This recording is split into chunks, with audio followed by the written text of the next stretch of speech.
Hello everyone and welcome to Wrestling with Evil. My name is Luke and this is the portion of the channel where I make tier lists for you guys. The tier list ranking goes from S+ to F, and let's get straight into it. This is a tier list of every single Resident Evil character that is of significance. There are a few that I saw on here that aren't there, like Keith and Quint from Revelations 1, and Norman from Revelations 1. A lot of like the sub characters that don't really, not a whole lot of people knew about or even, necessarily liked.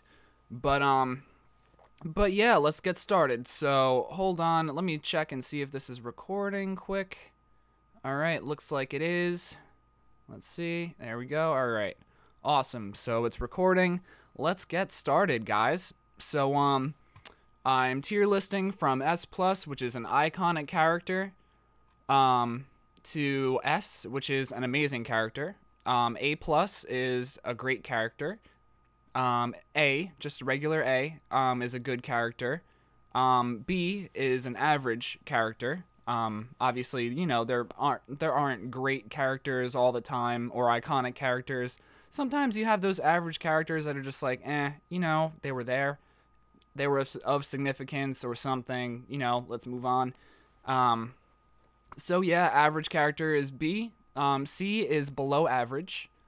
And D is underwhelming character, which is somebody that, had like a big, supposed to have a big impact in the game, but they just fell a little short of, being whelming or being a good character.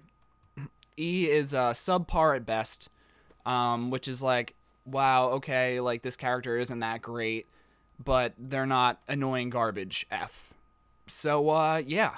So, and then F is obviously an annoying garbage character that I don't necessarily like or I find annoying or whatever.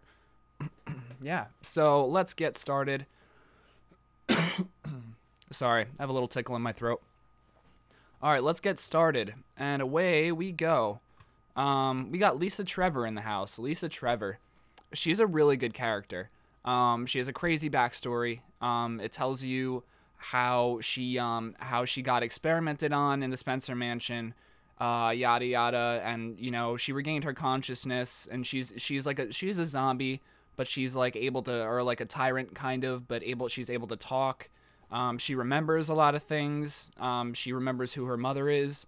In that tomb part where you can either rescue Barry or kill him essentially, and not give him his gun back with Jill, or Wesker battles her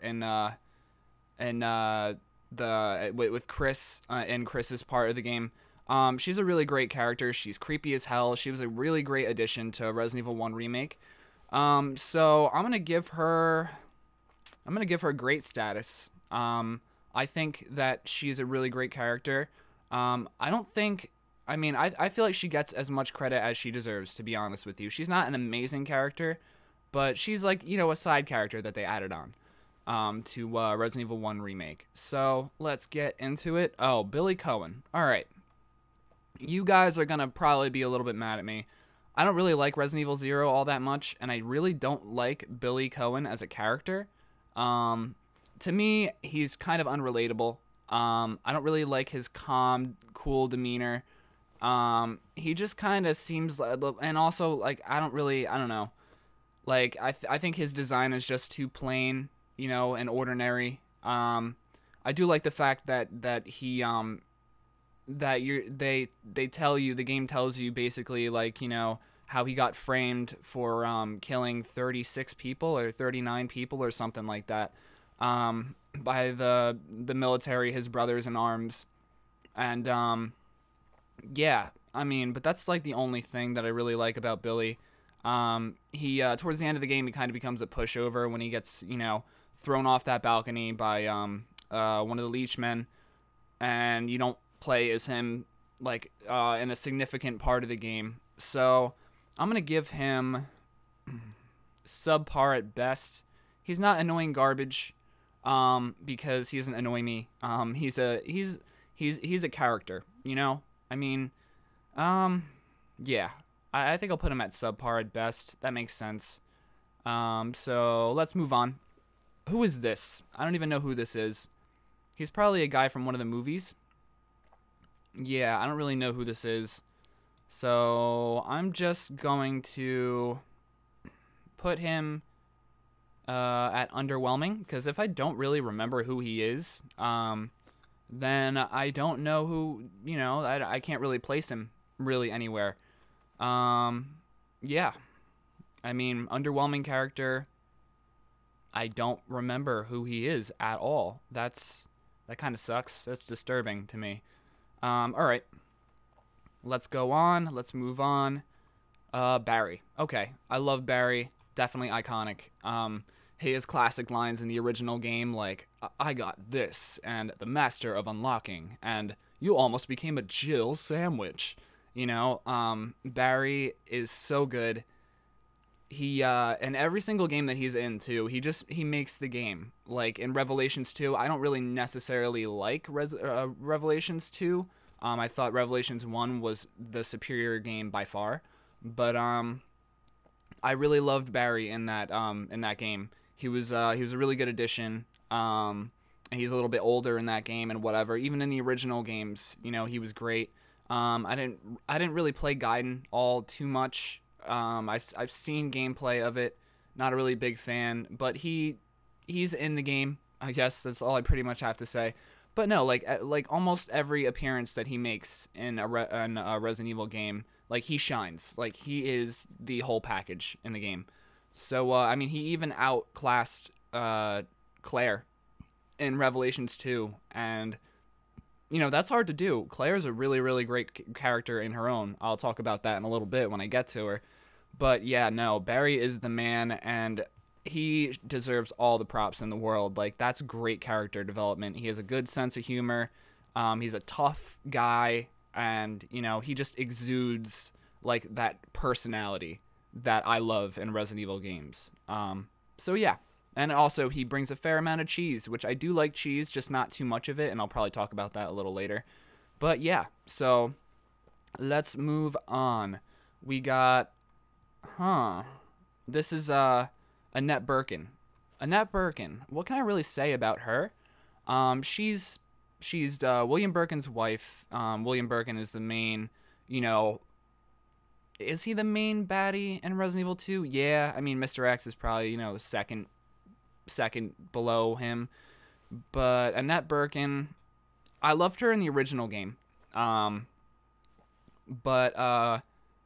she was also in Darkside Chronicles too. I didn't think her her part in that game was that great. But and Resident Evil 2 remake, you guys might be a little upset, but I really didn't like her character all that much. I feel like she overacted the part. It was very, very cheesy, and not in a good way too. I mean, the voice actor did a really good job, but she just overacted the whole dying sequence a little bit too much. It was a little over the top, and to me that takes away from the character a little bit. But she has an integral part of the Resident Evil story. Just in general. I mean, she's the big baddie's wife, the scientist who, helped create the G virus, the virus that infected the city. She plays a very, very good part in the story as for Resident Evil 2, which, I mean, Resident Evil 2 and Resident Evil 2 Remake are some of the best Resident Evil games of all time. So, yeah, I'm going to put her in the good status. She's not average by any means. She plays a good part in the story. But she's not below average either. She's a good character. I just feel like maybe she shouldn't. The voice actress should have not have overacted the part, or else I put her a little bit higher. But yeah. So next character. Oh, we got Ashley Graham. All right. No, I hate Ashley with a passion. I think those all those rescue missions that you have to save her, it just takes away from Resident Evil 4 as a whole. It would have been a really great game if you didn't have to save her as much.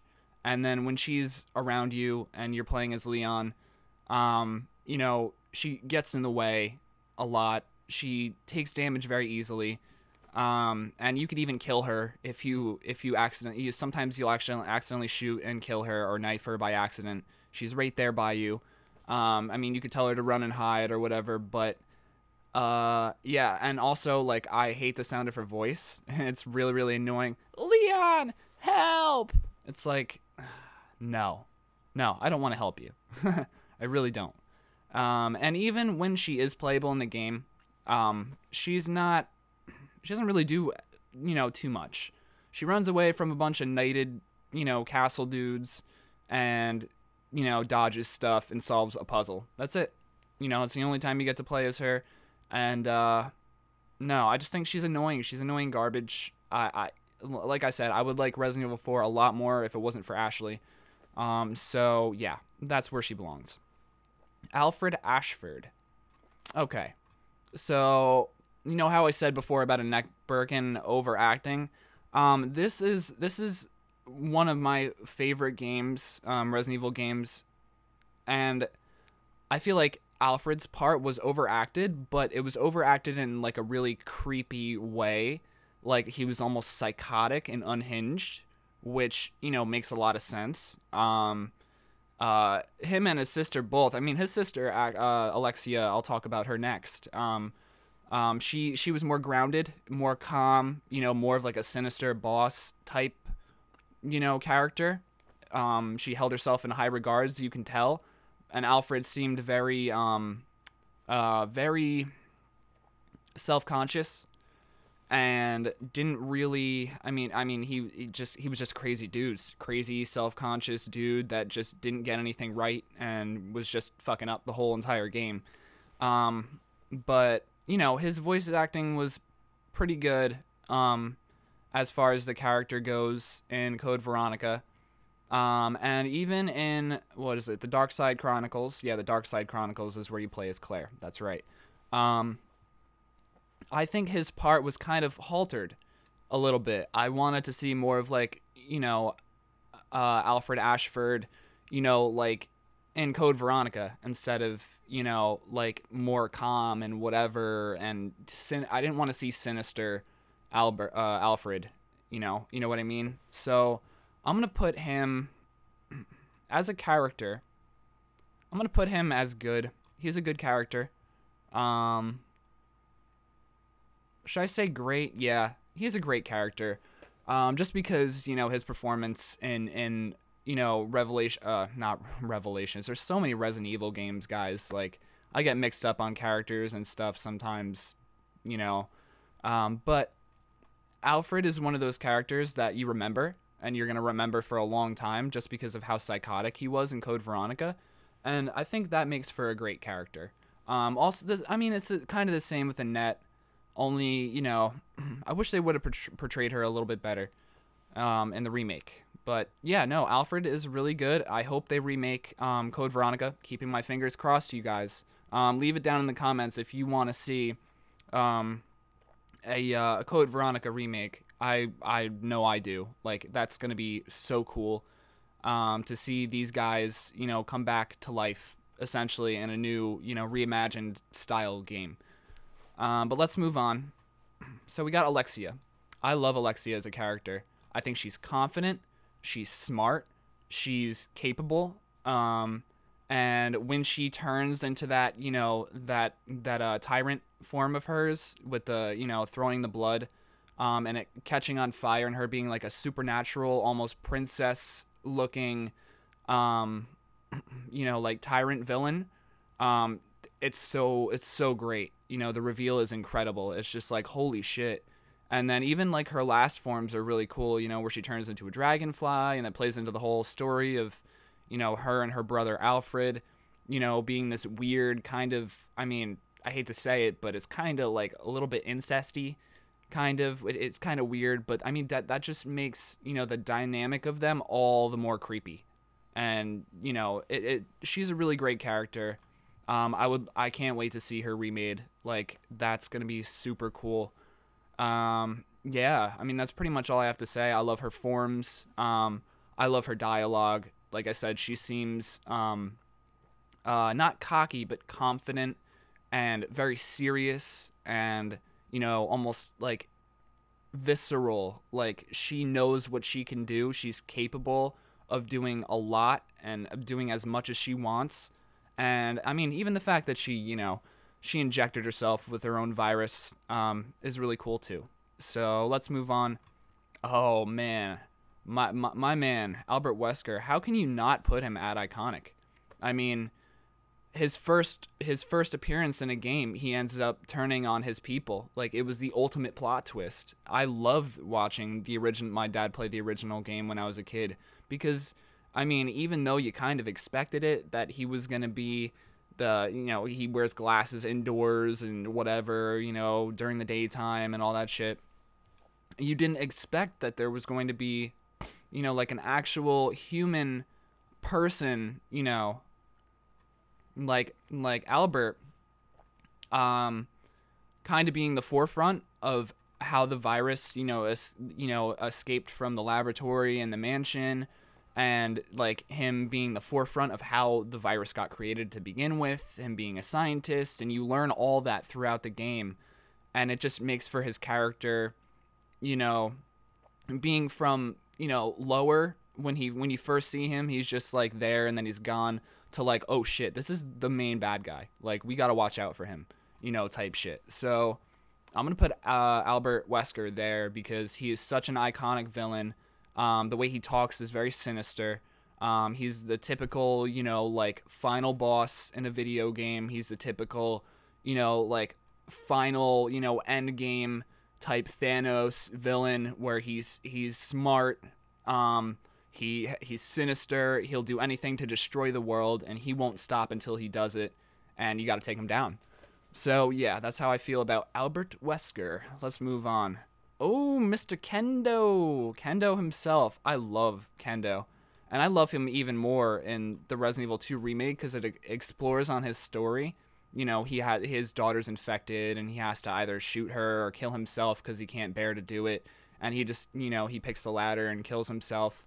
And in the original Resident Evil 2, he's just the, you know, the beginning guy that you see that's a survivor, and he's a gun shop owner, and you know, and then, you know, zombies come through the window and eat him. He says a few lines, and then, you know, like I said, they come through the window, eat his ass, he's dead, get to pick up a weapon from him, you know, forward.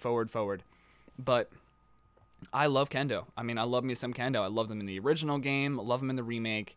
Great character. I love how they explored on the lore of him and owning the gun shop and all that stuff in further games, like in Resident Evil 3. They talk about him a little bit in, I think, a note or two. And yeah, I mean, Kendo is a great character. So, I mean, that's really all I have to say about that. I love Kendo. And don't even, and guys, don't worry about, you know, the tags that I put here. I mean, obviously the characters that I like are going to be higher. You know, and the characters that I don't like or don't really know are going to be lower. It's just what it is. All right, so let's move on. We got, oh, Marvin in the house. I love Marvin. I didn't really like him too much in the first game. Well, I mean, I did like him, but he plays such a small part to the point where I didn't really get to know him, you know? He does one thing, and then he aims a gun at your head, which is, like, pretty, you know, a pretty dick thing to do. And he gives you a key card, and that's it. He turns into a zombie when you see him. But I do gotta admit, though, the transformation of Marvin is really, really good in the original Resident Evil 2. It's not as good in the Resident Evil 2 remake. He just kind of turns. There's no like cinematic, you know, him turning into a zombie visually. I feel like they could have did something along those lines in the remake, especially because they have, you know, really good technology now as opposed to, you know, 1998. But Marvin's a great character. He's very fleshed out in the remake, which I like. That they did that with a lot of characters in Resident Evil 2 remake. And I love me some Marvin. I mean, he's a let's see. He's not an amazing character.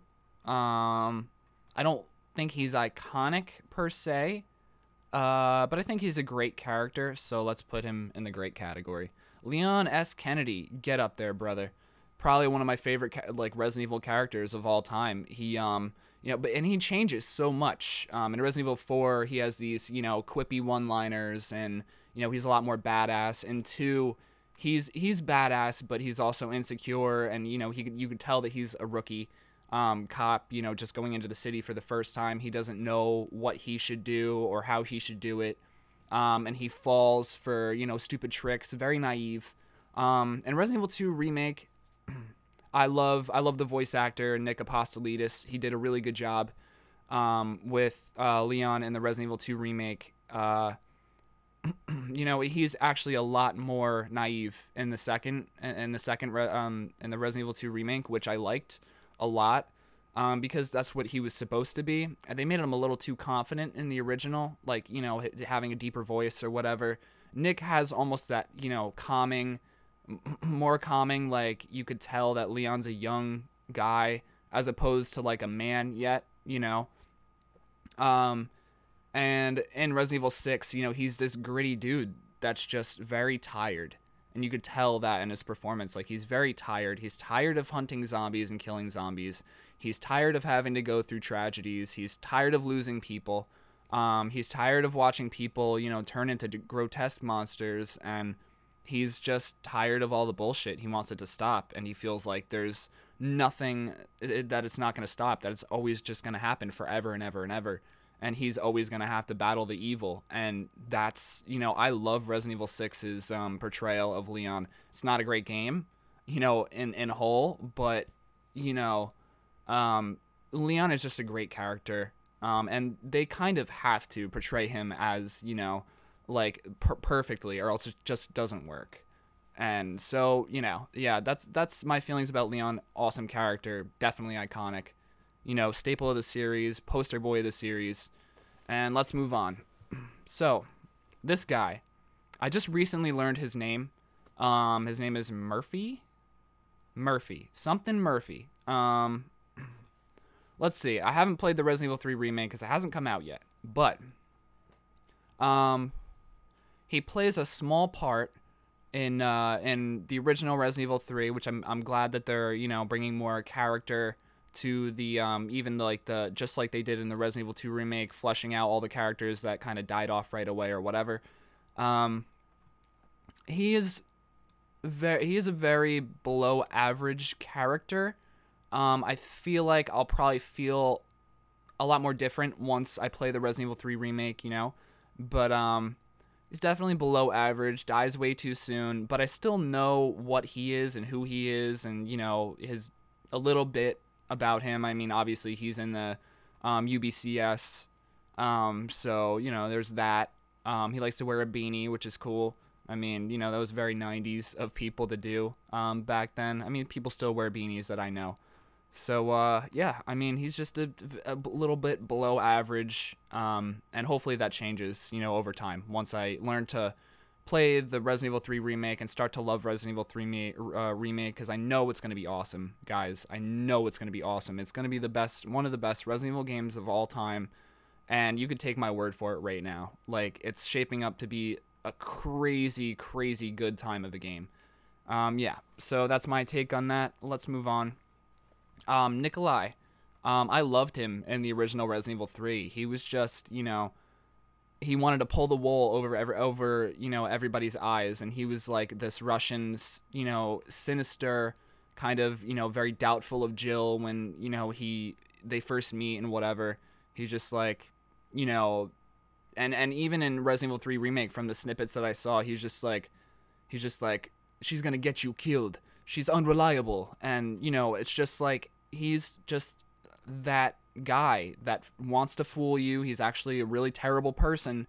And you're going to see throughout Resident Evil 3 remake that Nicolai is going to, really, his character is going to be ramped up, I feel. Just like Brian Irons, although I do like the original Brian Irons better. We'll talk about that in a little bit. But I love Nicolai. Is he an iconic character? Probably not. He might be after the Resident Evil 3 remake comes out. Who knows? But I'm going to put him in the good character. I feel like that's fair for him right now. Like I said, I'll probably feel differently, once the Resident Evil 3 remake drops and whatever. So we don't have much left. We're about a third of the way done. Oswald Spencer. This guy is the one who started all the research for the T virus and everything. He created Wesker. He literally created him, not birthed him, but like created him from almost nothing to be, a superior genetic human being. And he definitely succeeded. And Wesker has a sister, supposedly, nobody knew about it. And I'll talk about that in a little bit because she's coming up sometime soon. But Oswald Spencer, I mean, he has to be, up there when it comes to, status. I mean, he's the one he's in a million notes in the games. He is literally almost the starter of it all. Him, what's it called? Ashford, something Ashford. Alfred and Alexia's father. And, who else? Marcus. Dr. Marcus. Yeah, so he's up there.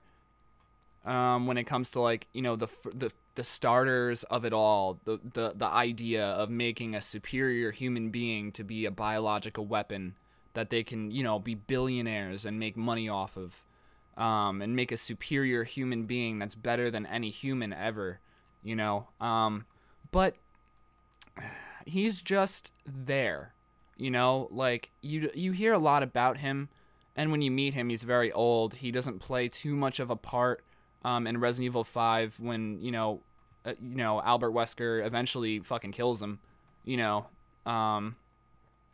Yeah, I mean, he's just an average character, I feel. I mean, I wasn't disappointed. I wasn't underwhelmed by his depiction in Resident Evil 5 when you see him for the very first time. But, it's just, he's Spencer, man. I mean, nothing really much to say. So let's move on. Okay, Rebecca. Okay. Here's the thing about Rebecca. It's not that I don't particularly like her. She's very inconsistent. In the Resident Evil 1 remake, she's a lot more vulnerable. She's more of a rookie. And in Zero, she's a lot more confident. And she's, she has this, a lot more of, bravado to her. It's very inconsistent. And that being said, I feel like, let me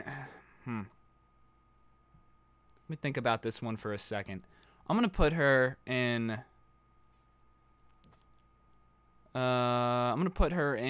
below average. I feel like that's right. Yeah. Yeah, I'm going to put her in below average. She's just Rebecca. She's there. She's one of the survivors from the mansion incident. Member of STARS. Newest member of STARS. Rookie. Part of the Bravo team, the original, Bravo and Alpha team. She's part of the Bravo team. She's a medic. A lot of backstory about her. But like I said, her character is just very inconsistent, and it's hard to kind of, be like... It's hard to believe that she's this helpless girl in Resident Evil 1 Remake, but she's... a lot stronger of a character than she is before the mansion. I don't know. Like, that's kind of odd to me. But yeah, below average character. I mean, she definitely fills a spot with Chris in the Resident Evil 1 remake and Resident Evil 1 the original, but she's Rebecca. Nothing really much I could say. Richard. I love Richard. But is he an important character? Not really. I mean, he does give you a shotgun in the one remake. Well, he doesn't give it to you. He necessarily he dies and you fucking take it from him. And he just dies randomly, in the original Resident Evil 1. You don't really get a chance to meet him. all that much or talk to him, you know, or get to know him as a person or a character in a video game. He's just kind of there. So I'm going to put him at, you know, below average, same as, you know, Rebecca. But I do love me some Richard, though. He's a great character, don't get me wrong. But yeah, you just don't really learn too much about him, you know, for him to be like iconic or amazing. He's just, you know, you know, he's a character that's supposed to die to make the villains look stronger. That's how it works, you know. That's how I'm a big wrestling fan, so sometimes you have to have these guys, you know, that you beat, or, you know, in Resident Evil's case, kill in order to make the villain or the bad guy look stronger. And, you know, he does that job perfectly. He definitely does, but below average character. He's not supposed to be an iconic character, you know. So let's move on. We got Willie B in the house. Willie Birkin. I'm going to put him at an amazing character. I mean, he's the top scientist that created the G virus that infected this Raccoon City, for one. For two, he injects himself with said virus and becomes a fucking inconceivable monster that transforms and transforms and transforms. And, like, he's so hard to put down. And, you know, by the end, he's just a globby mess. He's not even a person anymore. He's just, well, you know, a shadow of himself, not even. Just a little speck of what he used to be. Yeah, no, he's a great character, so flushed out.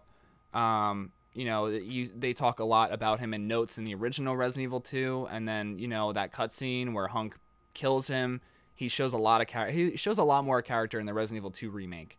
I really love William Birkin in the Resident Evil 2 remake. I love him. I love his monster form more in the original Resident Evil, though.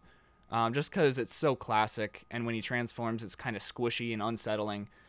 He's a great character. He really is, and he definitely fills, you know, the slot of the big baddie in the game.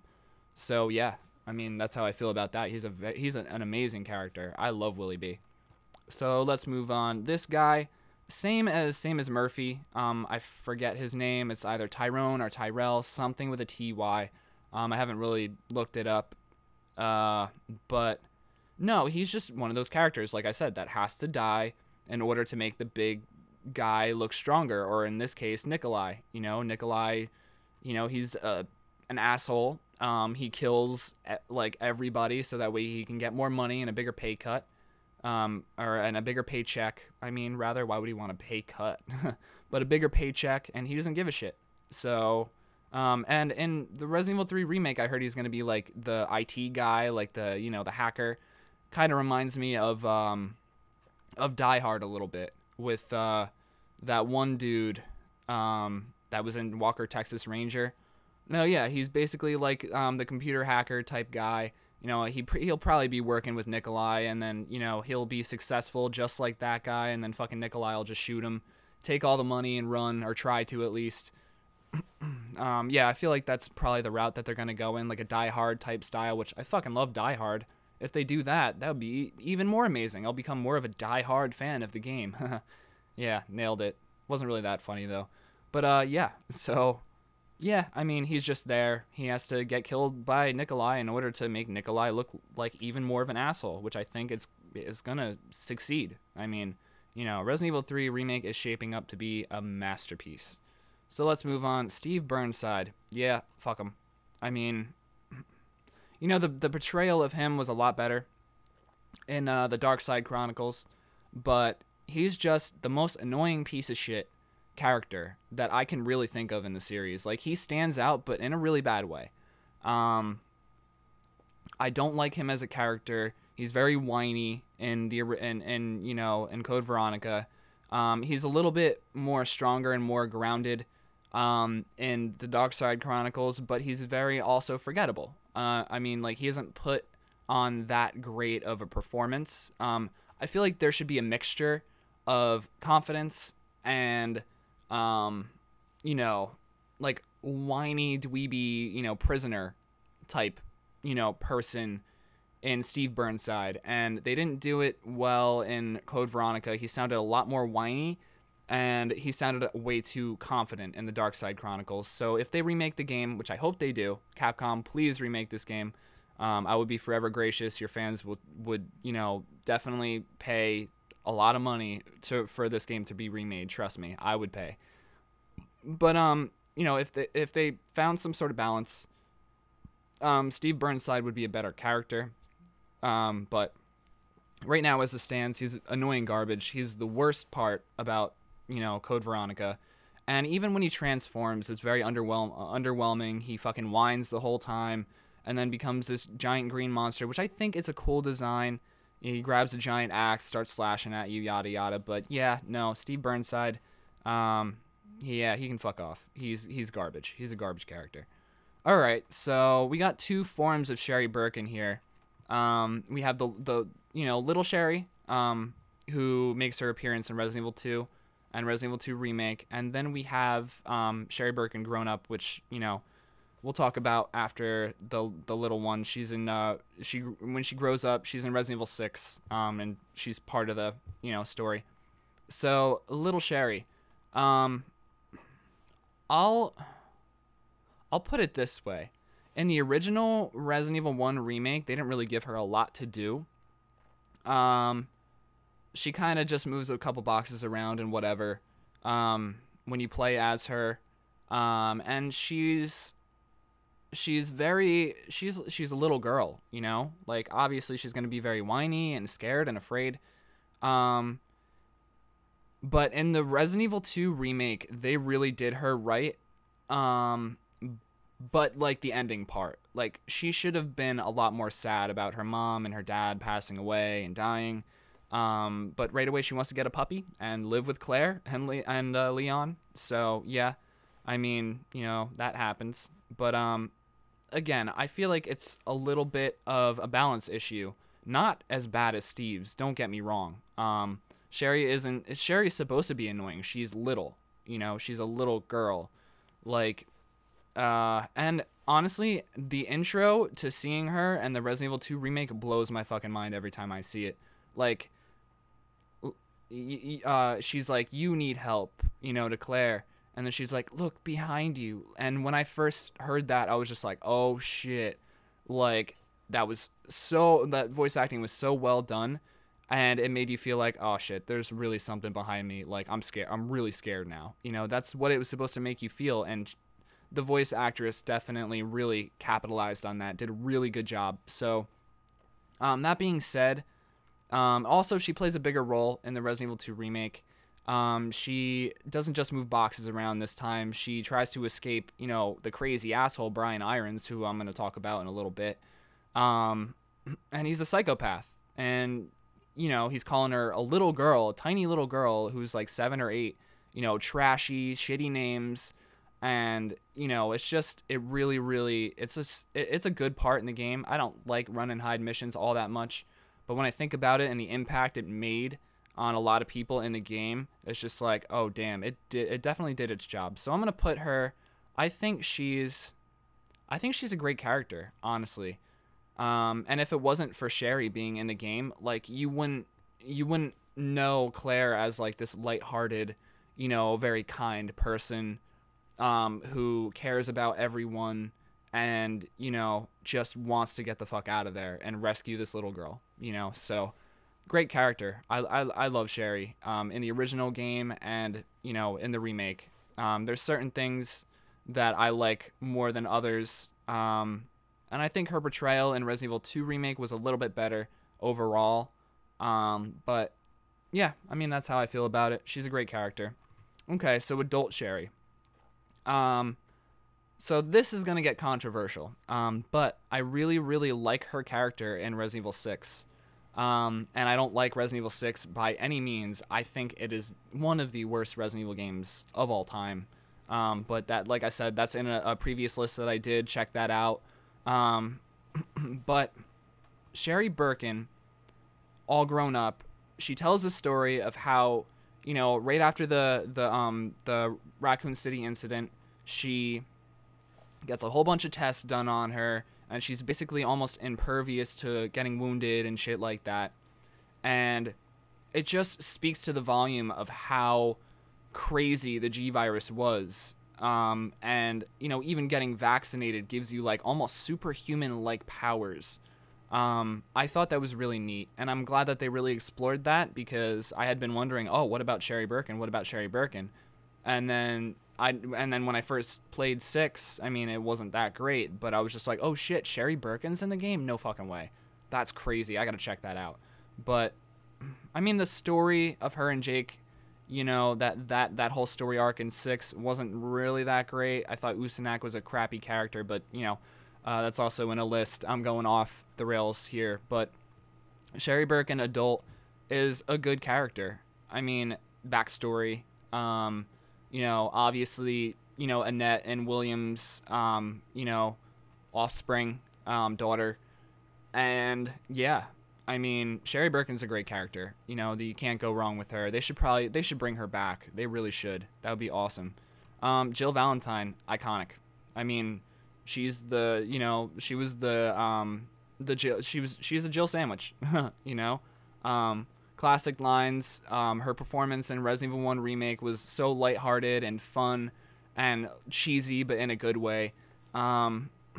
And then Resident Evil 1 Remake, she was a lot more grounded, a lot more, like, you know, like, professional.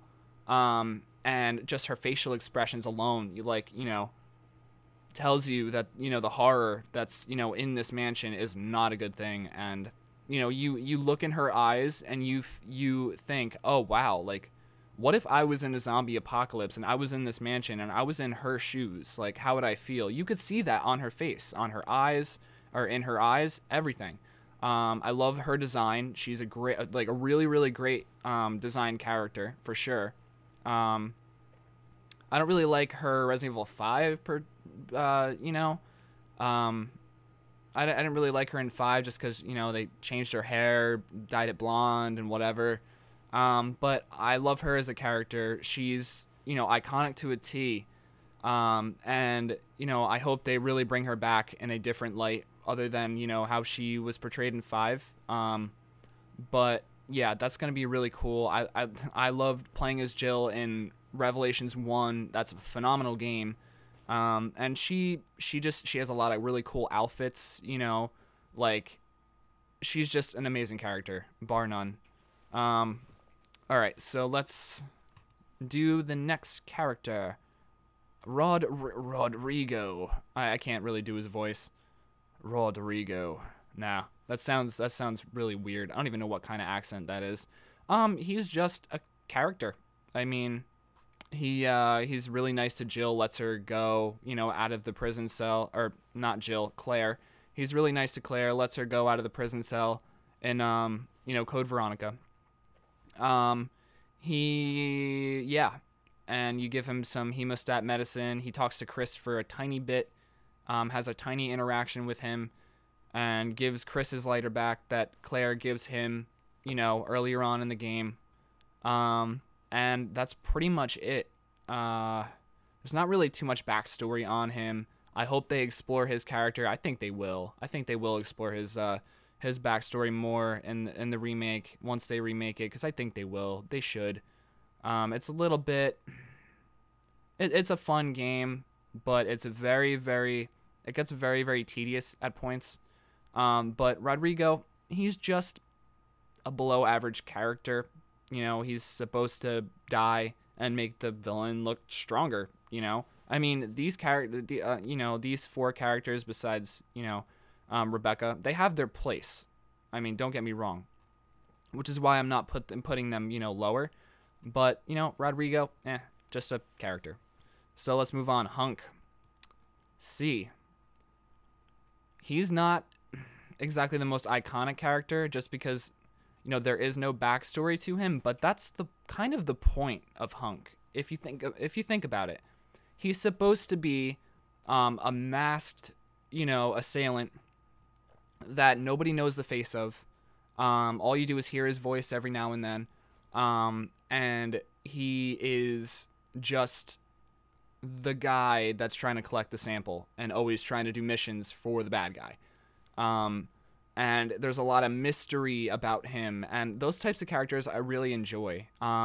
sometimes less is more, and Hunk is definitely, the proprietor of less is more. I mean, you don't have to know everything about him. You don't have to reveal who he is.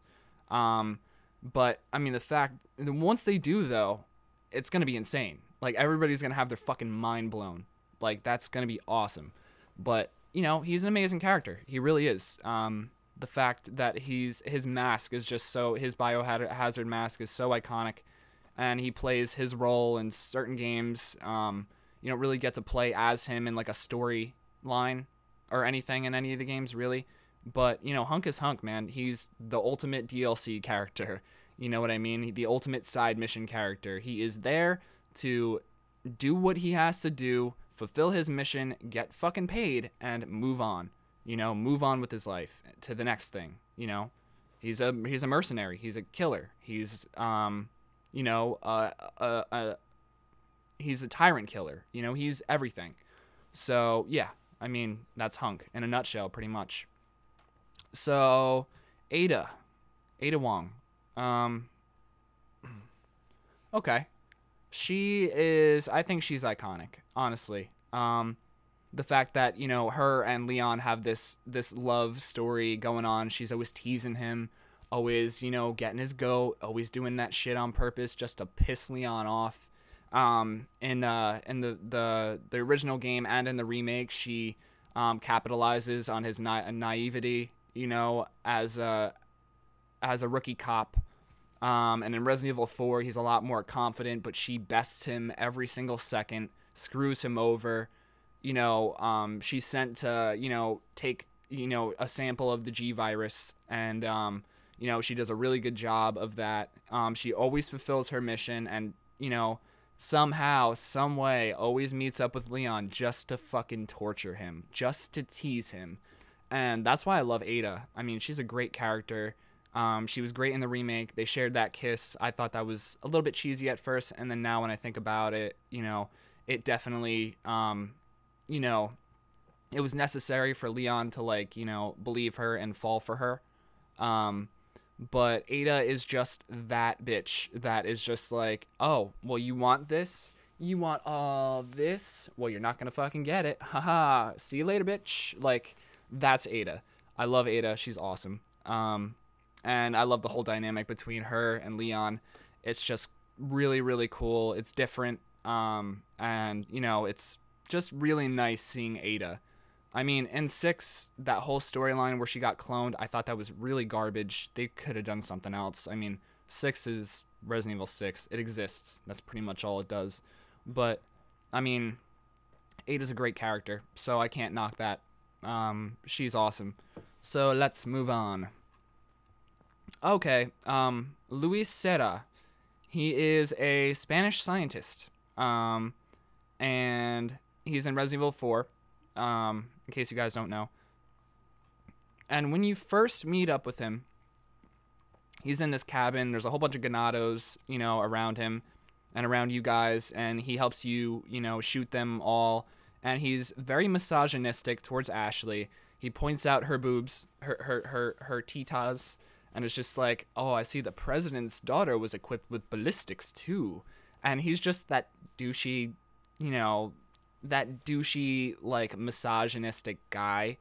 And it really works. I mean, not nowadays, you can't have that shit in 2020, really. But it makes for a different dynamic of a character. And the fact that he's trying to help Leon along the way is really cool. I love his look. He has long hair. He's scruffy. He's wearing this kind of like, I guess like very, very Spanish-esque looking outfit. He fits the part. He sounds cool. But he just has no luck with the ladies, and Leon does. So for that, I mean, I can't really diminish Luis Sarah. He is the definition of these guys, and Murphy and whatever. But he delivers a lot more than that. You get to know his character, what he's all about, what he does for a living. He's a scientist, and like he's trying to stop whatever's going on, with the Ganados and everything.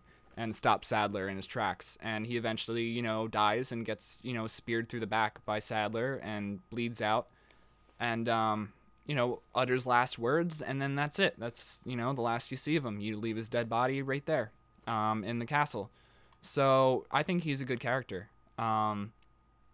He's a lot more fleshed out than the, what could I call those characters that just die off? He's better than the, you know, the jobbers. I guess I'll call them jobbers. He's a jobber, but he's like he's a jobber that got pushed a little bit more. Like, you know, like you get to know him a little bit. So I love Lois Sarah. He's awesome. Oh, okay. Next is the Merchant from Resident Evil 4. Iconic. I mean, he doesn't do really much. He doesn't help you physically.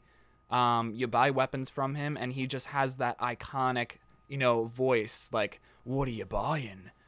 And it's awesome. Like every time you see the Merchant, you have a good time, you know, buying weapons from him. He's funny. He laughs. Every single weapon you buy, he has something to say, something sarcastic, something funny. And he's like that, like I said, that guy that you buy guns off of. He doesn't really do much. He doesn't care all that much to help you. He just helps you by, you know, giving you fucking guns and shit, which honestly helps more than most characters, you know, on this list that aren't the main characters. So, I mean, the Merchant is awesome. I think I would have enjoyed more there being a Merchant-esque type guy in Resident Evil 5. I probably would have enjoyed 5 a little bit more, but nonetheless, there's only one Merchant, and there will probably only be one great Merchant in Resident Evil history, even if they do make another one. Another Merchant in a game. He is tops, and he will always be tops. So let's move on. We got Salazar. Oh, okay. So I like Salazar as a character. When he transforms, it's gross. He's whiny, but in a good way. He never gets his way. He's that villain that never succeeds. He's like the Wile E. Coyote of the Resident Evil series, or of Resident Evil 4. I mean, not the Resident Evil series as a whole, but he's like the Wile E. Coyote. Like he buys TNT to try and stop the Roadrunner, fails every time, gets aggravated and tries again, fails, tries again, fails. And then, I mean, Wile E. Coyote never transformed into a grotesque monster and started, you know, trying to kill the main protagonist. But, you know, that's neither here nor there. He's a great protagonist. He's not the final boss, which is probably better off. But I think he's a great character for what he does. I mean, and, you know, he has these funny one-liners, too, and funny exchanges with Leon over the radio and shit. I think Salazar is a great, funny character, but he had to die. You know, he is that jobber on the other side of the coin that has to die in order for, you know, you to progress in the game. He's a good character. I like him. So yeah, great character. Let's move on. There isn't too much left. I'm almost halfway done. Krauser. Okay. Yeah, I've discussed this before. I don't really like Krauser as a character. He's kind of underwhelming, and he is the definition of why people think that Resident Evil 4 was too actiony. These guys are brothers in arms. They were... Oh, I know who this is now. It's Ben Bertolucci. Oh, okay.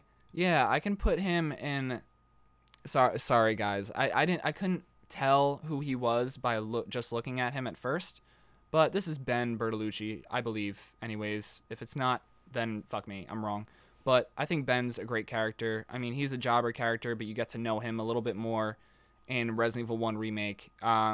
He's like that fucking guy that's just like, yo, I have the inside scoop, smoking a cigarette, you know, flicks the cigarette down to the ground, steps on it when it's not even halfway done. Like, he's a reporter. He has all the inside information. He just wants to be let the fuck out. Leon doesn't let him out. And in the original, he locks himself in there because he doesn't want to get killed or touched by William Birkin or MR.X or whoever it is, whatever it is. He's just Ben. I mean, nothing I could really say, you know. And I love the way he dies in the remake. He gets his face squished. He dies He dies pretty in a pretty nice way too in the original. He gets split in half by that demon, that little fucking thing that William Birkin puts into his mouth and whatever. That little spawn of Birkin, the little tiny G baby, which is also really cool. He plays a decent part in the game, and you know, you got to give it to him. He's a pretty good jobber character. So let's move on. What? Oh, okay. Yeah, I was talking about Jack Krauser. So he's brothers in arms with Leon. He's that flippy guy that, you know, he's the reason why a lot of the people say that Resident Evil 4 is too actiony, because this guy flips around like crazy. He shouldn't, like, why is he flipping around and shit? Like, just stand still, you know, be a little bit more powerful, like more of a brute type. Like, I feel like that was a very missed opportunity with Krauser. But nevertheless, they explore more into his backstory, how he damaged his arm in Dark Side Chronicles. And, you know, he's a character. He's definitely part of the, you know, the people trying to kill Leon, stop him in Resident Evil 4. And he, honestly, I feel like he kind of lets himself die. You know what I mean? He gives Leon so many chances, you know, to live. And obviously, like, Leon's going to take him out. You know, it's plainly obvious. Jack Krauser doesn't even really try all that hard to kill Leon. You know, he's just, you know, fucking around, flipping around, you know. And then when he finally transforms, I don't really like his transformation all that well. He has a decent, you know, arm coming out of his whatever, or decent, you know, like, Ganado insect thing coming out of his arm. That's pretty much it. Nothing too special. Very underwhelming. Let's move on. So here we have the Big Cheese. I like this character because he doesn't have to say anything. You don't have to know who he is. You just know that he is one of the leaders of the village. He's a big fucking brute. He wears a trench coat, a limiter, so that way he, you know, he doesn't have to mutate or transform, because he's powerful as he is right now. You know, he's a good character. The boss fight with him is really, really terrifying. It's awesome. He looks like a crazy centipede dude. Yeah, he's a good character. I mean, honestly, I'd probably say he's a great character. But no, he's the Big Cheese. You know, Leon makes that joke, or Lois Sarah makes that joke. You know, he's a bearded asshole. He has a fake eye. You know, all that shit.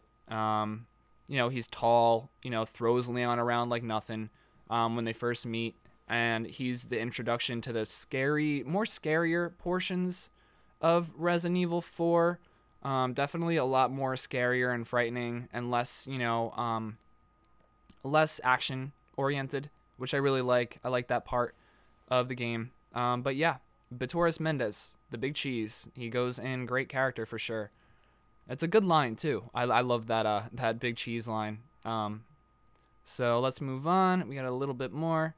All right, so we got Sadler. See, okay, I'm going to put him underwhelming, just because I don't really like him too much as a final boss of Resident Evil 4. It's one of those things where the boss fight is a tiny bit too easy. You know, you take him out with a rocket launcher, you know, typical stuff. He's not really that interesting. He has a bunch of one-liners he has a bunch of lines with Leon. A few, not too many, but a few. And you know, I don't really know all that well what his motives are. You know, he's not the Wesker. He's not Albert Wesker by any means, but he's just there. So yeah, I'll put him in underwhelming. I would have loved to see a different boss. Even Torres Mendez being the final boss. Like, that would have been cool. And have him transform further besides his centipede form. Like, that would have been interesting. I would have loved to see that, because if they would have given Torres Mendez a little bit more camera time and a couple more lines, you know, he would have been better than Sadler for sure. And he already is. And he doesn't even really have to say anything. He's just like a nemesis kind of, you know, enemy. But Sadler, I mean, he kind of falls short as, you know, as the main antag, if you know what I mean, if you catch my drift. If you guys, and also, all this is my personal opinion. If you don't disagree, if you disagree with me, leave it down in the comments. If you don't disagree with me, you know, put it in the comments. I would love to see what you guys have to say. Yeah. So we are about, yeah, we're definitely more than halfway done. So let's continue. Nemesis. Hell yeah. Iconic as fuck. I talked about him in the last video. The tier list of Resident Evil enemies and bosses. So definitely check that out. He's my favorite boss of all time in Resident Evil. He's awesome. He says stars. He doesn't really say anything else. He has a rocket launcher, which is fucking dope and badass. He's going to have a flamethrower in the new game. He's this hulking beast that you shoot a bunch of times. You can't take him out. He mutates further. You know, he has tentacles that really fuck you. The pun intended, I guess. But he just, like, you know, tentacles are vicious. And then when he mutates, you know, maybe his last mutation wasn't the greatest. Could have been better. I hope they changed that in the remake. What's it called? No, when he gets his clothes burned off, he looks so good. Like when his limiter is taken off and his tentacles come out all over the place, like he is so badass. I fucking love Nemesis. I really do. So yeah, iconic as fuck. You know, obviously, you know, a really good main baddie, you know, in the game. He's just a hulking beast and he doesn't care. He wants to kill you. And that's pretty much it. So let's move on.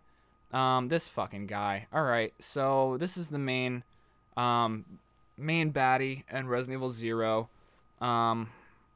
Honestly, they tried to do a thing just like they did with Code Veronica. It didn't work out that great in Resident Evil 0. You know, he sings opera and he spits out leeches and the whole nine. I don't really like him. I think he's kind of annoying. And I don't really like his final form either. The Queen Leech is kind of shitty. It's not that great of a fight. It's not interesting or fun or really all that memorable. And this character, like, he's not that memorable either. So that's pretty much all I have to say about him. He's Dr. Marcus, you know, one of the 3 people that originally created the virus and whatever. Or originally did research to create the virus in a younger form. It just doesn't make any sense, honestly. This character is kind of dumb. So let's move on. We got Hunnigan. I love Hunnigan. She plays the part of support. She's a support character to help Leon out. The communicator. She lets Leon know where to go, what to do, what his objective is, whether he should kill an enemy or, you know, just breeze through it, you know. He definitely helps Leon out quite a bit in Resident Evil 4. Helps him out a lot in Resident Evil 6.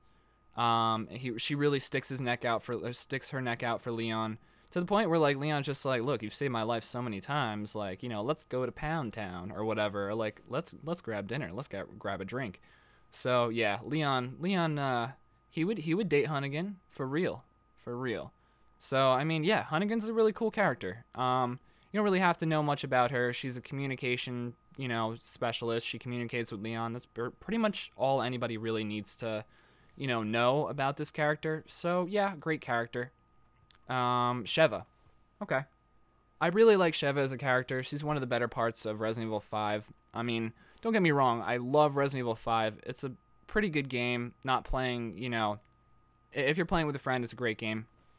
But Sheva is one of those characters that when you first meet her, she's like that badass, you know, chick that's just like, yo, don't fuck with me because I will, like, fuck your life up pretty bad. It's like you're kind of almost like convinced. You're convinced at the start with her that she is, you know, a great teammate for Chris. So I'm gonna put her in the great category as well. I mean, she works well with Chris, and she does her part, and she does it really well. I mean, I love the way she says partner. That's kind of, you know, it's a little bit iconic. And yeah, I mean, she's not an amazing character. She's not iconic, but she's Sheva. So let's move on. We got this guy. What's his name? Irving from Resident Evil 5. Yeah, he's that typical, you know, dweeby, you know, bastard that, you know, he's, I don't know, he has an annoying voice, and he's supposed to be that douchebag that takes the virus, and, you know, like, you get to kill an annoying, you know, creep, an annoying asshole, a little rat bastard that's just scurrying about. He's a cool character. You don't really see him for very long because Chris kind of takes him out right away. But yeah, I'd say he's average. Like I said, he's just like that. He's like in mafia movies. You have that cowardly weasel. He's that cowardly weasel. So let's move on. Okay, this guy, he's in Resident Evil 5. Josh, I think his name is. He's very, very unforgettable. He's not annoying garbage per se. He's just subpar at best. He saves your hide a few times, maybe one or two times, but you know, you don't really get to know him as a person. He eventually dies, you know, and I don't know. I wouldn't mind it if he wasn't in the game. It wouldn't faze me at all. So yeah, subpar at best. Let's move on. Axela. I didn't really like her as a character, honestly. I mean, she falls for Albert, I guess, maybe. And she's just like, oh, we were going to build something together. We were going to work together. And, like, she's stupid for trusting Wesker. Like, why would you ever trust Wesker? He wears sunglasses indoors. What the fuck are you thinking? So, yeah, I don't really like Axela as a character. I mean, even the boss fight with her isn't all that great, memorable. So I'll put her in underwhelming. Why not? Let's move on. Jake Muller. Okay. So I'll put him in below average. I mean, he's that guy. You know, he's supposed to be Wesker's incarnate. You know, his son. You know, I guess Wesker had a son. Nobody knew and whatever. Then you got Jake Muller. And, I mean, he has Wesker's attitude, and, you know, he gets pissed off when he finds out that Chris murdered his dad. But that's all I really remember from this character. He's not that memorable. Yeah, I mean, he's not underwhelming. He does have a lot of screen time. He says a lot of things. And interaction with him and Sherry is definitely very interesting. It's cool to watch. It's very nice. But Jake, as a whole, as a character, I don't like him. I mean, I like him to a point, but I don't feel like he's a great character. Yeah, 6 had a problem with fleshing out characters. Like, I don't know, they could have experimented with things a lot more, like Jake and whatever, being conflicted about, you know, who his father was, what his father was, you know, and accepting the fact that his dad was, you know, a bad guy, like a really, really bad person. But I don't know. I don't think they capitalized on that too much. I mean, I remember a little bit from the game, and from what I heard, he kind of talks about it a little bit, but he doesn't like really, you know, race his mind about it. And that's probably something I would do if I learned my dad was a fucking serial killer murderer that created a virus that could wipe out the whole entire world. So yeah, I mean, that's my thoughts on that. Jake Muller, he's whatever. So let's move on. We got a few more. So this one is Alex Wesker. I'm just going to say this right now. I don't like Alex Wesker. She's comes out of nowhere. I guess Wesker's, you know, Albert's sister. She shares an A in her first name, you know, just like Albert. I guess created at the same time by Spencer. And I don't know, it just felt like a very, very, you know, underwhelming character, really not good. And the fact that they wanted to bring a Wesker into another game that randomly appeared out of thin air, it's annoying garbage. I don't like it. So let's move on. Okay, so I like this character. Oh, no. Okay, this isn't Jake. This is Piers. My bad. I thought that this was Jake, but I realized that he doesn't have the scar on his face, and this is Jake. So I'm going to put him up higher just because I love Piers. I like how I just talked about, well, I mean, I may as well put Jake here while he's there, while I can see him. So this is Piers. Piers Niven. He is Chris's partner throughout Chris's campaign in Resident Evil 6. I like how they have like a giant dick measuring contest the whole fucking time. You know, but at the end they have a really lighthearted moment, and Piers sacrifices himself for Chris. And you know, I mean, Chris's story was the very actiony heavy one, which I didn't really particularly like, but I like how they ended things off. And Piers is definitely a great character in 6. I would love to see more of, you know, that type of stuff. You know, just having like this, you know, this I'm a guy, you're a guy, and we don't get along, and I'm trying to outman you, and, you know, blah, blah, blah. I would love to see that more in Resident Evil 6. It was an interesting dynamic, and they had a really cool relationship. So that being said, great character. I love Piers. He's a good character. So let's move on. We got Jessica in the house. Okay. So this character development was so genius. She's Chris's partner in the very first part of the game, like up until like half of the game, like towards the end of the halfway point of the game. She comes off as this like ditzy, you know, dumb, stupid girl, you know, woman or whatever, somebody that you don't want to hang out with and Netflix and chill with, somebody who you just don't want to talk to you, somebody that just sounds kind of dumb. So, especially somebody that you don't want to take out on a date, which is probably why, you know, Chris doesn't try and get that, or, you know, what's his face, Parker doesn't either. But she's that character where she's making believe that she's dumb because she's really the bad guy, and she's really part of the reason why the T-Avis virus in Resident Evil Revelations 1 is happening. She's like, you know, the forefront of most of it. She's a traitor. She's trying to eliminate, you know, everybody from the, you know, from the team, from her team, supposedly.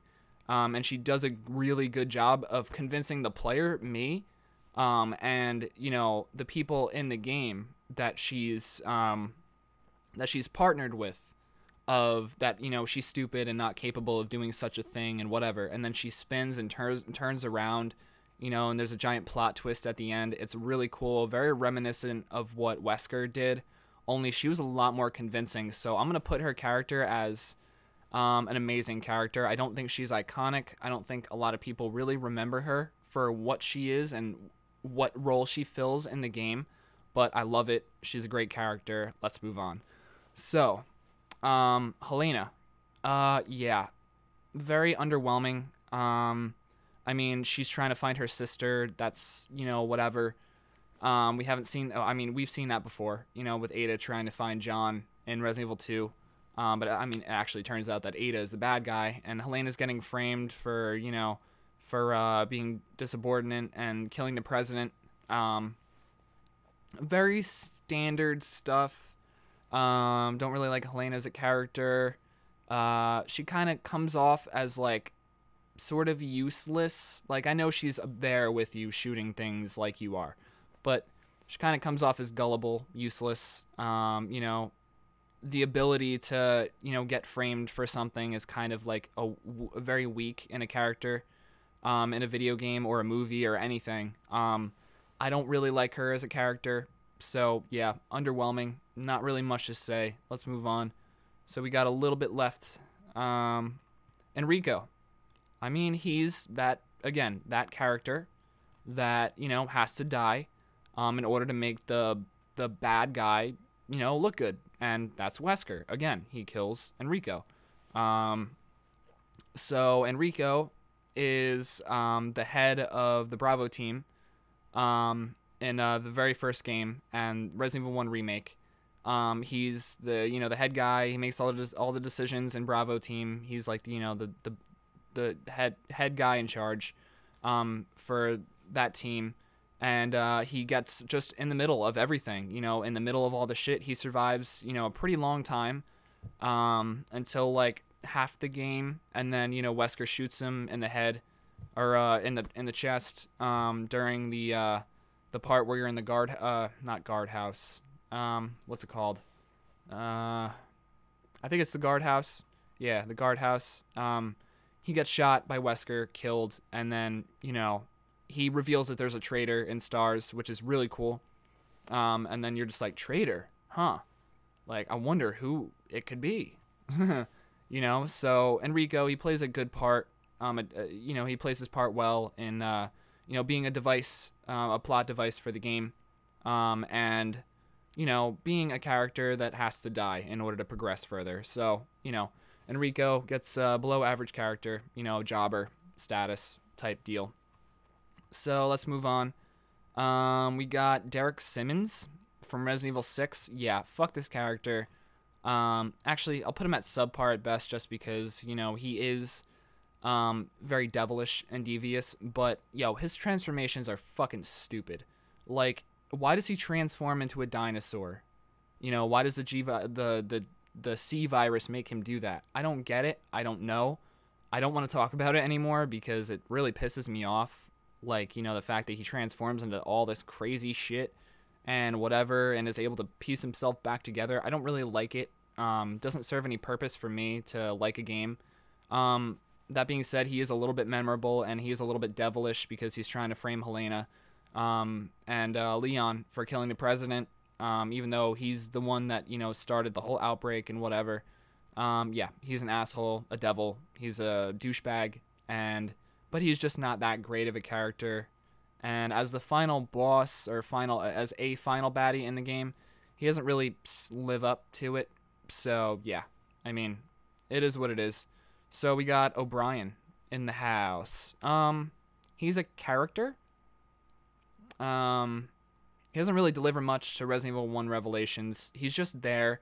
He's the head of the team that gives, orders to Jill and Chris and, Parker and Jessica and even the Jackass team.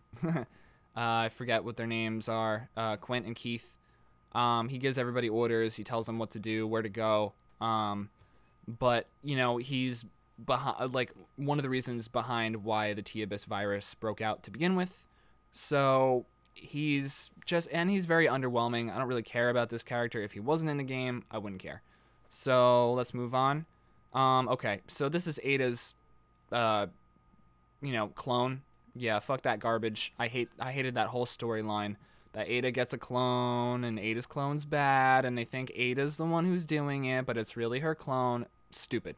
Very, very, very stupid. I hate it. So let's move on. I don't even know who the fuck this is. I tried to look it up before I started this. I don't know who this character is, so I'm just going to put them in underwhelming and be done with it. Don't know who they are. Sorry. And also really don't care.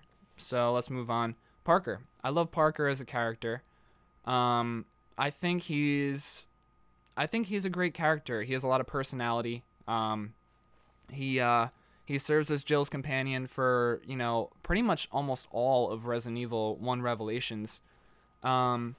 He's just that guy who, he's very, very good-hearted, you can tell. And he's just, trying to figure out what's going on. On the Queen Zenobia. He's just trying to figure out what's going on, and he's not getting any answers until, Jessica turns on him and almost kills him. Or does kill him. And his death is so, cinematic and crazy. I can't believe that, when I played the game on stream for you guys, I was just like, dude, I can't believe Parker's dead, man. Because I missed him, he was a good character. So, I mean, he's definitely a great character. A+ for sure. Yeah, I mean, that's pretty much all I can really say about Parker, though. I mean, he's great, but there's not much there. So, let's continue. I don't know who the fuck this is again, so underwhelming. These are probably something from, Revelations 2. Yeah, and I think they transform into, a bad guy or a boss or something. I don't really care all too much about them. I don't really know who they are. So let's continue on. We got only 1, 2, 3, 4, 5, about 15 more left. And then after that, I'll shuffle through, say my worst to least, and then end the video. So let's go. Natalia. I don't really care about Natalia. She's just, there to pull on Barry's heartstrings a little bit because she's a little girl and she has unique powers. She can see weird things. And that's pretty much it. I mean, she can throw bricks. That's pretty much all. So, subpar character. I mean, she serves as that little helpless girl that Barry comes along and finds and all that shit. So, whatever. So, alright. This is... What's his face? That Morgan guy from Resident Evil 1 Remake. Or, no, not Resident Evil 1. Resident Evil 1 Revelations. Resident Evil Revelations 1.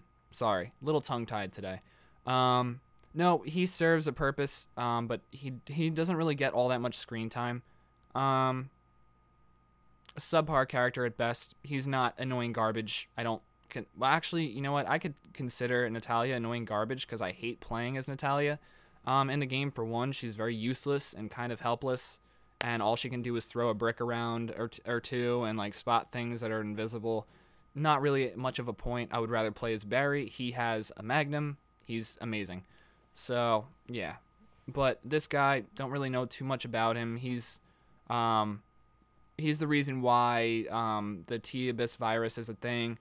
And yeah, I mean, he's the one who destroyed Terra Grigia and why the Queen Zenobia got infected and yada yada. So, I mean, but they don't really talk about it that much.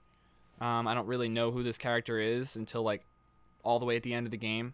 I mean, you see him a couple times, and that's it. So, yeah, let's move on. I'm going to take a sip of soda for a second.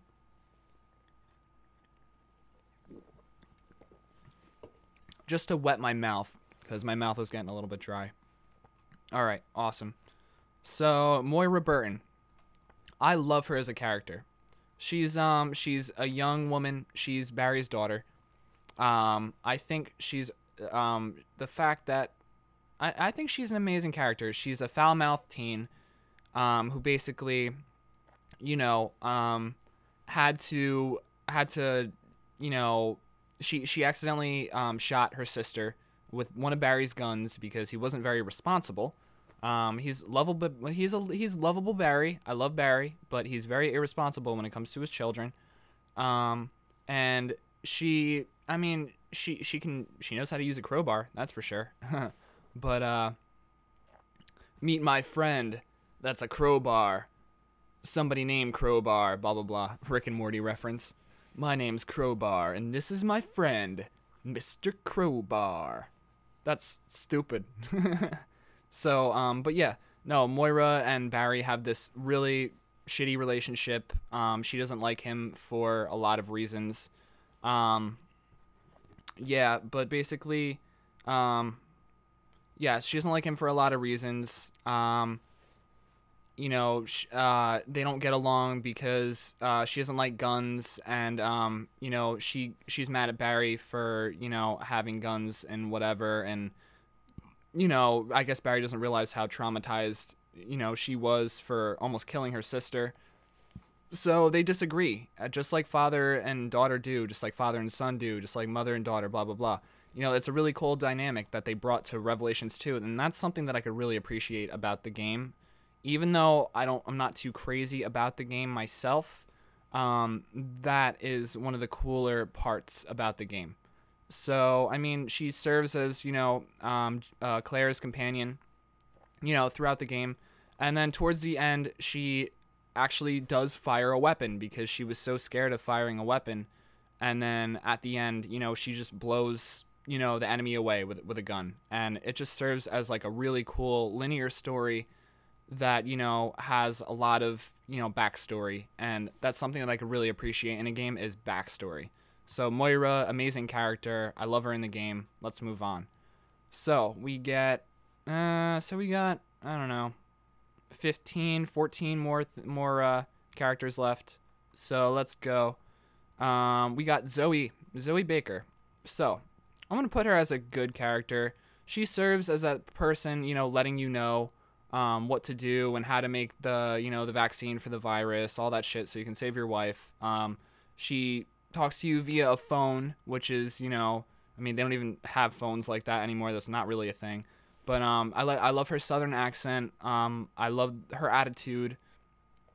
She's a strong female character, and I feel like she's one of the underrated characters in the series. She's not really mentioned too much, but I loved her as a character when I played through the game. And she's very informative. She gives you that, that whole, divisive, thing where, she gives you, step by step what to do and yada yada. So Zoe Baker, definitely there. And when she, in the DLC, which I didn't really play, she, gets all fucked up and whatever, and she eventually gets consumed by the molded and the whatever the virus is called. I think it's just called molded.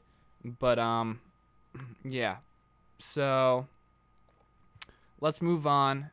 We got Claire Redfield in the house. Claire Redfield, she is an iconic character to a T. I love Claire Redfield. She's like I said previously, she's very, very lighthearted. She's kind, considerate, treats Sherry like, her sister or even like a daughter. She's very, like I said, kind-hearted. She's tough. She knows how to protect herself. She's Chris's sister, Chris Redfield's sister, and she knows, how to act, how to be, and knows that, it's a good thing to be a good person, and it's a bad thing to be a bad person. So why be a bad person? Be a good person, type deal. Like, kill him with kindness. That's Claire. Besides Revelations 2, I didn't really like her portrayal. In Resident Evil 2, or Resident Evil Revelations 2, I thought she was kind of frumpy, but that definitely does not take away from her iconic status. Allison Court is the person who voiced her in Resident Evil 2. She did a really, really great job. So iconic. And Claire Redfield is just a phenomenal character. So yeah, that's pretty much all I have to say about her. She's independent woman, tough, and yeah. So let's move on. Mia. Okay, Mia Winters. She is the wife of Ethan, the character that you play as in Resident Evil 7. Hold on, give me a second. Just gotta answer something. All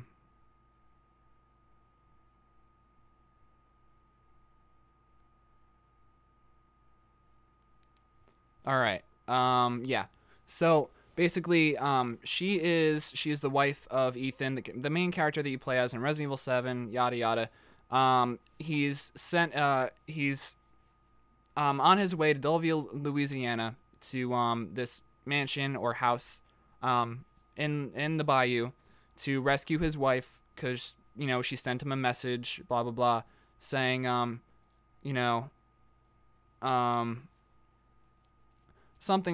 something along the lines of like, don't worry about me, save yourself, don't look for me and whatever.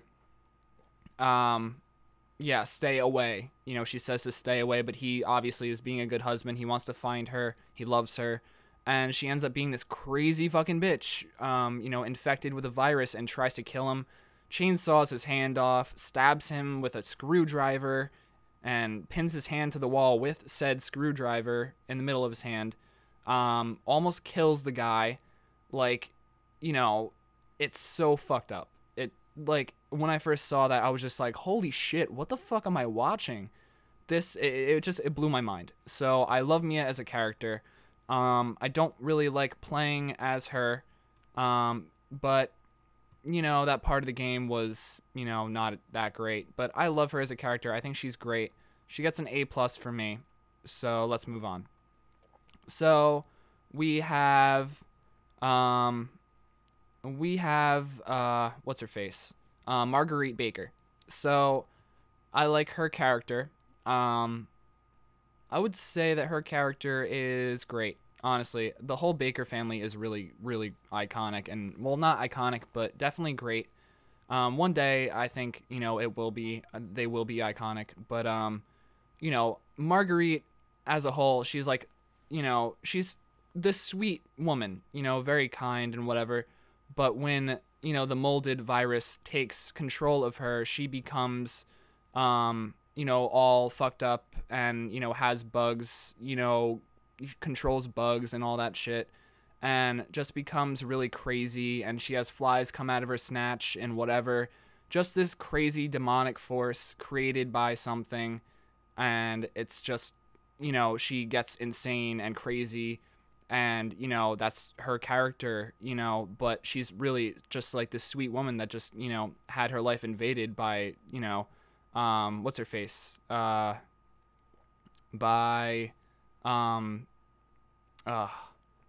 Evelyn. By Evelyn. So, you know, like, she was this sweet woman, and now she's this crazy psychopath that has bugs coming out of her vagina, and yada yada. You know the rest. She's a great character. It's a good boss fight. And yeah, so let's move on. So, we have Lucas Baker. Intelligent. You know, definitely, really psychotic. He's like a Saw-esque, you know, villain. I think he's a really great character as well.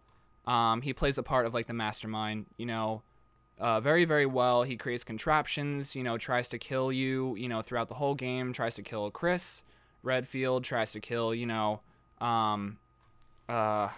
what's his face? The character that you play as in Resident Evil 7. Ethan. He tries to kill Ethan throughout the whole game, doesn't succeed. You know, psychopathic, and he'll stop at nothing to try and kill you and, you know, wiggle his way to killing you somehow. So Lucas Baker, definitely a great character, very solid. A lot of the boss fights and characters in Resident Evil 7 were very fleshed out, very awesome. Joe Baker. He is Jack Baker's brother. He lives in the bayou along with, you know, Jack, and, you know, he just lives in a separate, you know, part. He is a very, very interesting southern old man, but he's powerful as fuck. He's like the Hercules of Resident Evil 7. Literally, he punches the shit out of the molded. You know, he's like the Iron Man almost of Resident Evil 7. Like, he's definitely a hell of a guy, a great character, not amazing. There was flaws about the DLC, the End of Zoe DLC, but nevertheless, Joe Baker, he is a champion of life, and he deserves to be, you know, in the great category, or the great character category. He really does. So, yeah, that's all I pretty much got to say about that. Okay. Next, we got Jack Baker, Joe's brother. And I think that Jack Baker is a very fleshed out, amazing character. You know, he's really awesome. He has, you know, he's very, very psychotic, but he's actually a really good man, until, you know, Evelyn infects him with the virus, blah, blah, blah. You know, he's like a Nemesis type villain. He stalks you throughout the whole game, you know, transforms grotesquely, and he has a really, really good boss fight in the basement. And yeah, he's a great character. He's Jack Baker. And welcome to the family, son. Like, he has great lines, you know, delivery is on par with, like, some of the best. So, amazing character. Maybe not iconic, but let's move on. So, we got Ethan. Annoying garbage, I can't say that. He has good voice acting, so I'll say subpar at best. They did this weird thing with Resident Evil 7, where obviously it's first person. They wanted to make you feel like you're Ethan Winters in the game. And I don't know if they really necessarily, I mean, they did a good job of, you know, instilling you with fear. Ethan is, you know, very gullible, brand new to this, and, you know, he's just trying to rescue his wife and get the fuck out of there, but, you know, these crazy hillbillies are trying to kill him. And, you know, I like his line delivery, so maybe just underwhelming, but you don't really get to see his face. I don't even know if that's him or not. But yeah, you don't really get to see his face. He's just Ethan. I mean, you know, nothing more that I could really say. So let's move on. Chris Redfield, the man of the series. He punches boulders. He gets giant biceps. At the end of the during Resident Evil 5 and forward.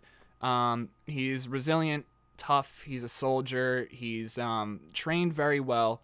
And basically, he is like the main, protagonist in the series. Like, he is Chris Redfield. He punches boulders, trying to kill Albert Wesker, make sure he stops, everything at all costs. He doesn't want, the virus to, continue. He doesn't want people to be terrorists anymore. Joins the BSAA, goes to Africa, goes to the Winchester in the 6th one, grabs a pint, and waits for everything to blow over, pretty much. Becomes a full-blown alcoholic.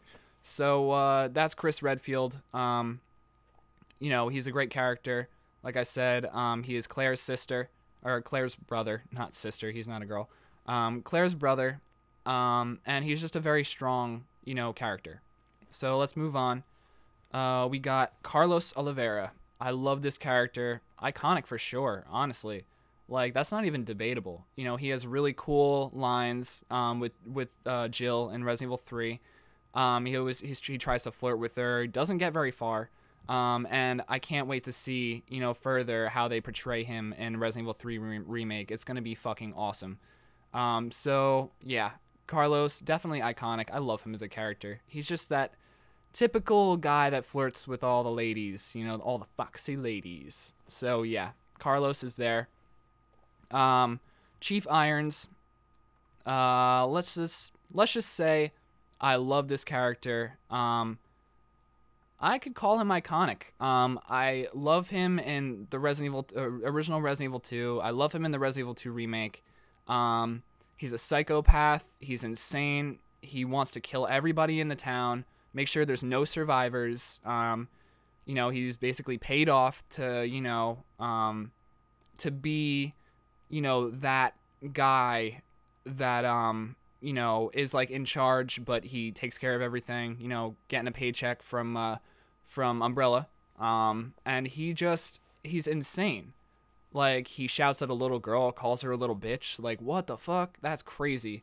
And, in Resident Evil 2, the original, he dies and gets his, whole entire chest split open in half. He's just a really, really, really cool character, and I love Irons. How can you not? So let's move on. We got Brad Vickers. Yeah, Chicken Heart Brad. I'm going to put him in... I'm going to put him in the below average category. He runs away, in the very first game. He's a helicopter pilot. He runs away. In Resident Evil 3, he has good line delivery, but he gets killed right away.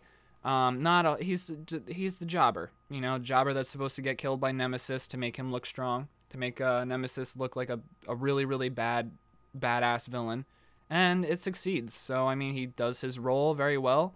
And it's the cool Easter egg seeing the Brad zombie, underneath the RPD in the original Resident Evil 2. Like, that's awesome. But, yeah, Brad Vickers, that's where he belongs. So let's move on. MR.X. A lot of personality in MR.X. He doesn't say anything, like Nemesis does. But, he's a brute. He punches you to attack you. He looks all disfigured, in the Resident Evil 2 remake. In the original Resident Evil 2, he has more of like a squarish jaw. He wears a trench coat, and then once he transforms, he fucks your shit up. So, you gotta explode him with a rocket. Yeah, so he is MR.X. There's not a whole lot to say about him. He has, unique features, like he cracks his neck in Resident Evil 2 remake and yada yada. He's very resilient. You can put him down many times. He'll get back up and fuck your shit up. So that is my take on MR.X. I think he's an amazing character for sure. So let's move on. We got one left, Rachael Foley from Resident Evil Revelations 1. I don't care too much about the character because she dies way too soon. She's not the typical jobber. She's subpar at best, and the boss fight isn't the most amazing thing in the world. So yeah, there's not really much I could say about her. You don't really get to know her. You don't know anything about her, really. She's just kind of there. So, yeah. All right. So now is the part in the video where I'm going to, you know, go along the every tier and, you know, order them from what I think is best, you know, in the tier. So I'm going to go over here and I'm going to put Barry. I'm going to put Leon first. Leon is my favorite character in Resident Evil. And then it's Barry. And then, let's see. I mean, I think that Nemesis is a phenomenal character. So I'm going to put him here. Actually, I'll put Jill in front of Nemesis just because, you know, Jill, I don't know who models her face every single time, but she always looks really gorgeous. I mean, you know, and she has a lot of character and whatever. So Jill, Nemesis, let's see. Put Claire over here. Ada after Claire. Let's put the merchant right here because he is very iconic. Let's put Irons right here, and let's put Carlos right here, and then Kendo, and then Chris. That seems fair. All right, let's go to the amazing characters. Let's put Jack Baker all the way up in front, and then put William Birkin behind Jack. Leave Alexia there. Actually, no. I'm gonna put Hunk. I'm gonna put Hunk first, just because, you know, you don't know who he is. He's very mysterious. I like that. I like Jessica. She's a really good character. Put her above Alexia. Moira, I like her as a character too. Let's put her in front of Jessica. And MR.X can stay at the bottom of amazing character because he doesn't really say much or do much. He's just, you know, a big brute that you got to take down. Let's go to the great characters. Let's see what I feel is the best. Let's put Mia first because she's crazy. And I mean, she's your wife and you have to almost chop her head off with an axe. It's brutal. Let's do... I like Piers. He's really good. So I'll put Piers right here second. And then we'll do Lucas Baker just because he's, you know, a mastermind. He's insane. And then we'll put Marguerite right behind Lisa Trevor. Leave Lisa Trevor there because she has a really cool backstory. Let's put Sherry over here. Let's see. Let's put the big cheese right over here. Let's put Hunnigan right here. Sheva behind Hunnigan.